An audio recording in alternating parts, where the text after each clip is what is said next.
வணக்கம் நண்பர்களே. ஏப்ரல் 19 நம்மளோட உரிமை. மறக்காம எல்லாரும் ஓட்டு போடுங்க. ஏன்னா ஒரு ஓட்டு என்ன பெரிய வித்தியாசத்தை கொண்டு வரப்போகுது அப்படின்னு நினச்சிடாதீங்க. ஏன்னா உங்களை மாதிரியே லட்சக்கணக்கான பேர் நினச்சாங்கன்னா என்ன ஆகும் அப்படின்றத யோசிங்க. ஒரு இந்திய குடிமகனாக உங்களோட கடமையை மறக்காமல் செய்யுங்க. ஒருவேளை இந்த வீடியோ பார்த்துட்டு இருக்கும்போது நீங்கள் ஆல்ரெடி ஓட்டு போட்டுட்டீங்க அப்படின்னா அதை கீழே கமெண்ட்டில் வேணால் ரிஜிஸ்டர் பண்ணுங்கள். ஸோ இன்றைக்கி ஜியோ பாலிட்டிக்ஸில் நிறைய மாற்றங்கள் தொடர்ந்து ஏற்பட்டுக்கிட்டு இருக்கு. ரொம்ப முக்கியமான ஒரு தகவல் நான் வச்சுருக்கேன் உங்களுக்கு சொல்கிறதுக்கு. ஸோ முடிஞ்ச அளவுக்கு ஸ்கிப் பண்ணாமல் வீடியோவை முழுசாக பாருங்கள். அப்போ தான் உங்களுக்கும் புரியும். நண்பர்கள் சேனல் புதுசாக வந்தீங்கன்னா சப்ஸ்கிரைப் பண்ணி உங்களோட ஆதரவுகளை கொடுங்க.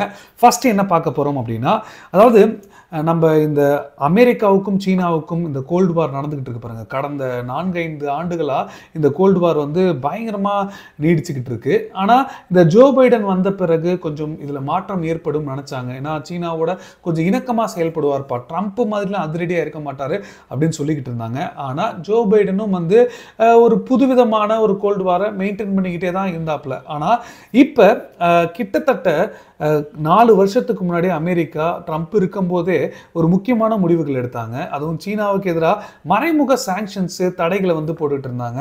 ஸோ இப்படி இருக்கும்போது அவங்க திடீர்னு ஒரு விஷயத்தை அறிவிச்சாங்க. சீனாவோட ஒரு சிசிடிவி கேமரா கூட இருக்கக்கூடாது, எல்லாத்தையும் தூக்குடா.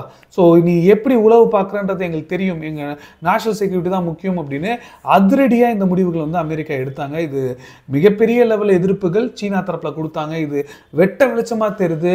கண்டிப்பாக சீனாவுக்கு எதிரான ஒரு செயல். ஸோ நசுக்கணும்னு நினைக்கிற ஒரு முயற்சிகள்.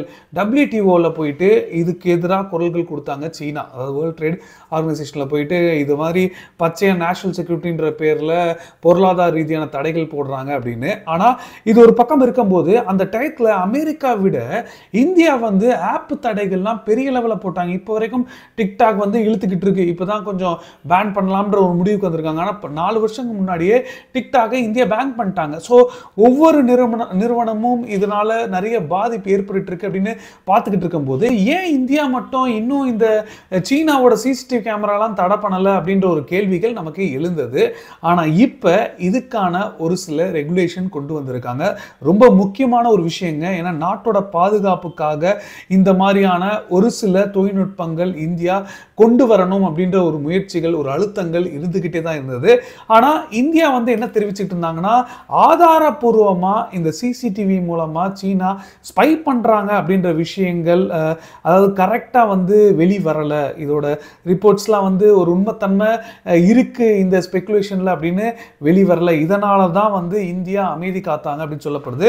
ஆனால் இப்போ அரசாங்கம் ரொம்ப முக்கியமான ஒரு முடிவுகள் எடுத்து வந்திருக்காங்க. அதாவது எந்த சிசிடிவி கேமரா இருந்தாலும் இந்தியாவில், அதாவது வெளிநாட்டில இருந்து தயாரித்து இந்தியாவில் சேல் பண்ணுறீங்க அப்படின்னா அது ஒரு டெஸ்டிங் ப்ராசஸ்க்குள்ள வரும்.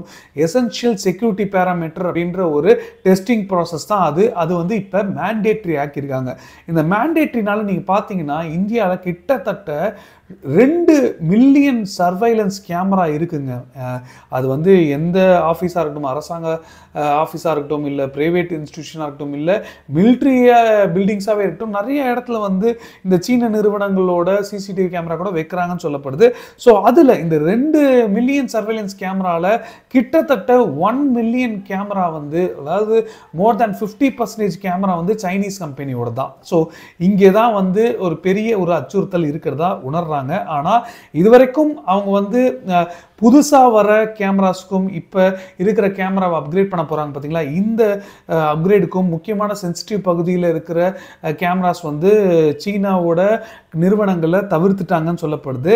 ஆனால் இப்போ இந்த சைனீஸ் ஆர்ஜின் சிசிடிவி கேமரா இந்த ரெகுலேஷன், மேண்டேட்ரி ரெகுலேஷனுக்கு கீழே சோதனைகள் பண்ண பிறகு தான் இந்தியாவில் சேல் பண்ண முடியும் அப்படின்ற ஒரு விஷயங்களை கொண்டு வந்திருக்காங்க.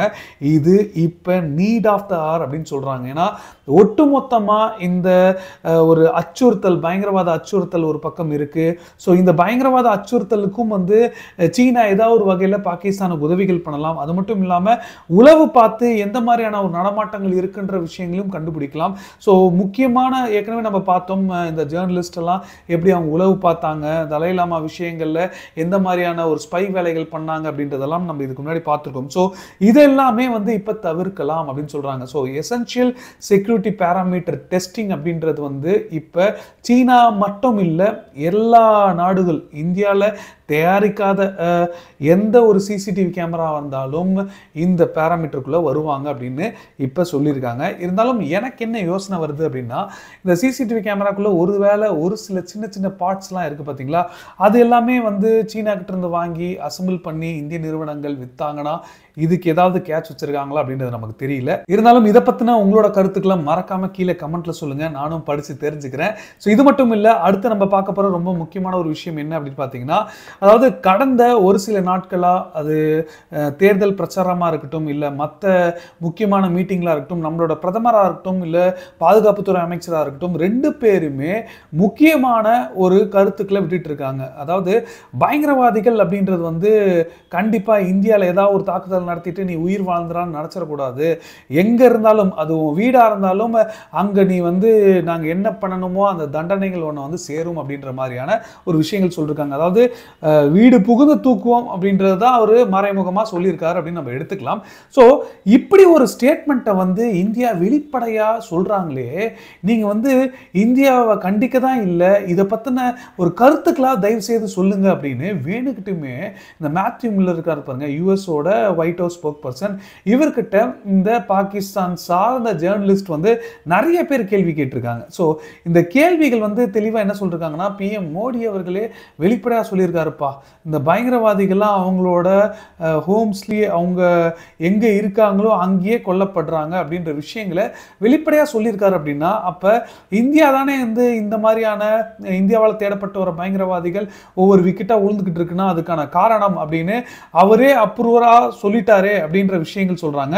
இவ்வளோ விஷயங்கள் வெளிப்படையாக சொல்லும் போது நீங்கள் ஏன் வந்து இந்தியா மேலே சாங்ஷன் போடக்கூடாது அப்படின்ற கேள்விகள் தான் வச்சுருக்காங்க. உடனே அதுக்கு அவர் சொல்கிறாரு, நீ சொல்கிறனாலாம் சாங்ஷன் போட முடியாது, நாங்கள் சாங்ஷன் என்ன பண்ணணும், என்ன மாதிரியான விஷயங்கள் சாங்ஷனை பற்றி எடுக்கணுன்றதெல்லாம் நாங்கள் வந்து டிஸ்கஸ் பண்ணிட்டு இருக்க மாட்டோம் மீடியா கிட்ட.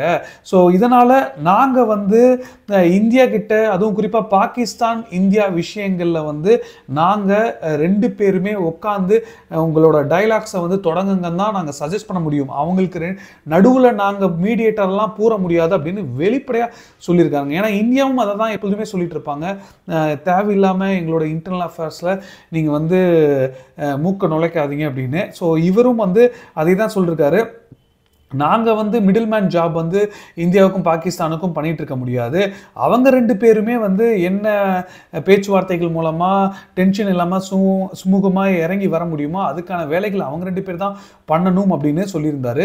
உடனே இந்த கேள்விக்கு இந்த மாதிரியான பதில் சொல்லிட்டாருன்னு தாங்கிக்க முடியாமல் இன்னொரு கேள்வி எழுப்புறாங்க. அப்படி பார்த்தீங்கன்னா இந்த காலிஸ்தான் பயங்கரவாதி குருபத்வந்த் சிங் பன்னு இருக்கான் பார்த்தீங்களா, அவனை அசாசினேட் பண்ணுற கேஸில் வந்து இந்தியா நேரடியாக இன்வால்வ் ஆயிருக்காங்க அப்படின்னு சொல்லியிருக்காங்க. அப்ப இதை பத்தி நீங்க என்ன நினைக்கிறீங்க? ஏன் இந்த விஷயங்கள் அமெரிக்காலேயே வந்து பூந்திருக்காங்க அப்படின்னும் போது அமெரிக்காவோட ஒரு குடிமகனுக்கு இந்த மாதிரியான ஒரு ஆபத்து இந்தியாவே நேரடியாக விளைவிக்கிறாங்க அப்படின்னும் போது ஏன் சாங்ஷன்ஸ் போட மாட்டீங்க அப்படின்னும் திருப்பி கேட்டிருக்காங்க. இதுக்கும் இதே தான் பதில் சொல்லியிருக்காரு, சாங்ஷன்ஸ்லாம் நாங்கள் உங்ககிட்ட டிஸ்கஸ் பண்ணிட்டு இருக்க மாட்டோம், அதை பற்றி நாங்கள் எதுவும் ப்ரிவியூவோ இல்லை எந்த ஒரு விஷயங்களும் சொல்லிட்டு இருக்க மாட்டோம், நாங்கள் அதுக்கான பேராமீட்டர் வச்சிருக்கோம், அதன்படி நாங்கள் முடிவெடுப்போம் அப்படின்னு சொல்லி முடிச்சிருக்காரு. ஸோ கிட்டத்தட்ட நோஸ் கட் பண்ணியிருக்காரு அப்படின்னா நமக்கு தெரியுது. இது ஒரு பக்கம் இருக்க, அடுத்து நம்ம பார்க்க போற இன்னொரு முக்கியமான செய்தி என்ன அப்படின்னா, தயவு செய்து சிரிச்சிடாதீங்க. ஏன்னா பாகிஸ்தான் வந்து ட்விட்டரை, அதுவும் எக்ஸ் பிளாட்ஃபார்ம் இப்போ இருக்குது பார்த்தீங்களா, இந்த இலன் மஸ்கோட ட்விட்டரை வந்து தடை பண்ணிட்டாங்க அப்படின்னு சொல்லப்படுது. தடை பண்ணுறதுக்கான ப்ரப்போசலை அறிவிச்சிருக்காங்க. ஸோ நாங்கள் எக்ஸ் வலைத்தளங்களை வந்து நாங்கள் சஸ்பெண்ட் பண்ண போகிறோம், பேன் பண்ண போகிறோம் அப்படின்ற விஷயங்கள் சொல்லியிருக்காங்க. ஏன்னா பிப்ரவரி மாதத்துலேருந்து இந்த இம்ரான்கான் கட்சியை சேர்ந்த நிறைய பேர் வந்து நேஷனல் வைடு ப்ரொட்டஸ்ட் நடத்திக்கிட்டு இருக்காங்க, போராட்டம் நடத்திட்டு இருக்காங்க. ஸோ இந்த போராட்டங்கள்னால பலவிதமான முயற்சிகள் எலெக்ஷன் டயத்தில் வந்து ஏதாவது ஒரு பிரச்சனைகள் வந்து நடக்குது இந்த சமூக வலைதளங்கள் மூலமா. ஸோ இதனால சஸ்பெண்ட் பண்ணி வச்சிருந்தாங்க, மிட் ஃபெப்ல பண்ணி வச்சிருந்தாங்க. ஆனால் இப்போ திடுதிருப்புன்னு நாங்கள் வந்து இதை வந்து ஷட் டவுன் பண்ணுறோம், இது வந்து இனி தேவையில்லை, இதனால தேவையில்லாத வைலன்ஸ் நடக்குது அப்படின்ற விஷயங்கள் வந்து சொல்லியிருக்காங்க. ஸோ இது எப்படி நமக்கு தெரியுது அப்படின்னா, இலன் மஸ்க் இங்கே என்னடானா $3 பில்லியன் இன்வெஸ்ட்மெண்ட் பண்ண போறாருன்னு டெஸ்லா மோட்டர்ஸ்க்காக வராரு. பாகிஸ்தான் ஏதோ கவுண்டர் மெஷர் கொடுக்கறதுக்காகவும் இலன் மஸ்கை வந்து வழிக்கு கொண்டு வரணும், இந்தியாவில் போய் நீ முதலீடு பண்ணிடலாமா, நாங்கள் எப்படி தடை பண்ணுறோம் பாருன்னு ஒரு கோவத்தில் வந்து பண்ணியிருப்பாங்களோ அப்படின்ற விஷயங்கள் சொல்கிறாங்க. அது எந்த அளவுக்கு உண்மைத்தன்மை இருக்குன்னு தெரியல. இதை பற்றி நீங்கள் என்ன யோசிக்கிறீங்க வேணா கீழே கமெண்ட்டை சொல்லுங்கள். ஆனால் பாகிஸ்தானோட இன்டரிம் மினிஸ்டர் வந்து வெளிப்படையாக கன்ஃபார்ம் பண்ணிட்டாரு, நாங்கள் இந்த எக்ஸ் வலைத்தளங்களை வந்து ஷட் டவுன் பண்ண போகிறோம் அப்படின்னு கோர்ட்டில் சப்மிட் பண்ணியிருக்காரு. உடனே இந்த சிந்த் ப்ரொவின்சஸ்ல இருக்கிற ஹைகோர்ட்டோட ஜட்ஜ் என்ன சொல்லியிருக்காரு அப்படி பார்த்தீங்கன்னா, இது வந்து கேலி கூத்தா இருக்கு, உலக நாடுகளே நம்மளை பார்த்து சிரிப்பாங்கடப்பா, இந்த மாதிரி நேஷனல் செக்யூரிட்டியாகவும் உள்நாட்டில் போராட்டங்கள் இந்த ட்விட்டர்லனால தான் நடக்குது அப்படின்றதுனால வந்து நம்ம ஷட் டவுன் பண்ண முடியாது. ஸோ தயவு செய்து கொஞ்சமாவது யோசித்து ஒரு சில முடிவுகளை எடுங்க, இல்லாட்டி உலக நாடுகள் நம்மளை பார்த்து சிரிக்கும் அப்படின்னு வெளிப்படையாக அவரோட ஸ்டேட்மெண்ட்டில் எழுதியிருக்காரு ஜட்ஜு. இது ஜியோ நியூஸு, பாகிஸ்தான் நியூஸ்லேயே இதை வந்து ரிப்போர்ட் பண்ணியிருக்காங்க. ஸோ அந்த அளவுக்கு இப்போ கேலி கூத்தாக இருக்குது. பாகிஸ்தானை பொறுத்தளவு டிடிபி வந்து ஒரு பெரிய சவாலாக இருக்காங்க.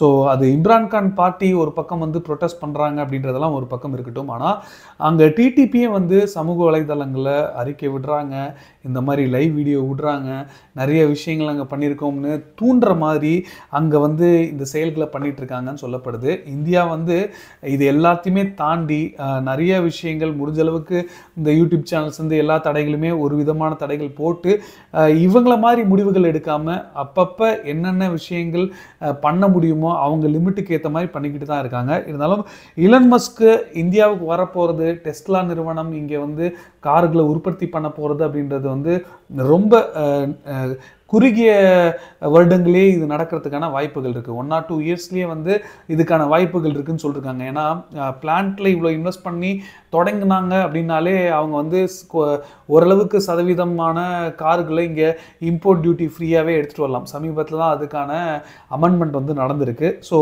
எப்படி இந்த ட்விட்டரோட இன்வெஸ்ட்மெண்ட் வந்து பாகிஸ்தானில் பிரதிபலிக்குதா, இல்லை பாகிஸ்தான் வேறு வழி இல்லாமல் இந்த முடிவுகள் எடுக்கிறாங்களா அப்படின்றது நமக்கு தெரியல. ஸோ பொறுத்திருந்து பார்ப்போம். இதான் இன்றைக்கி நான் வந்து உங்களுக்கு முக்கியமாக சொல்லணும்னு நினச்ச ஒரு தகவல். உங்களுக்கு பிடிச்சிருக்குன்னு நம்புகிறேன். பிடிச்சதுன்னா நீங்களும் உங்கள் ஃப்ரெண்ட்ஸ்க்கு ஷேர் பண்ணுங்கள். அதே மாதிரி இதை தவிர வேறு ஏதாவது தகவலை பற்றி நீங்கள் பேசணும்னு ஆசைப்பட்டீங்கன்னா கூட கீழே கமெண்ட்டை சொல்லுங்கள். முடிஞ்ச அளவுக்கு கவர் பண்ண முயற்சிகள் பண்ணுறேன். நான் கேரண்டி கொடுக்கல. ஸோ இன்ஸ்டாகிராம்லேயும் நிறைய பேர் மெசேஜ் அனுப்பிச்சிட்டு தான் இருக்கீங்க, டெய்லியும் லிங்க்ஸ்லாம் அனுப்பிச்சிட்டு இருக்கீங்க. ஸோ முடிஞ்ச அளவுக்கு அதையும் நான் படித்து கவர் பண்ண முயற்சிகள் பண்ணுறேன். நீங்களும் இன்ஸ்டாவில் இணைஞ்சிருங்க. அவங்க மெசேஜுக்கும் ரிப்ளை பண்ணிக்கிட்டு தான் இருக்கேன் எல்லாருக்கும். ஸோ கடைசி வரைக்கும் இந்த வீடியோ பார்த்த அனைவருக்கும் நன்றி. ஜெய்ஹிந்த், பாய்.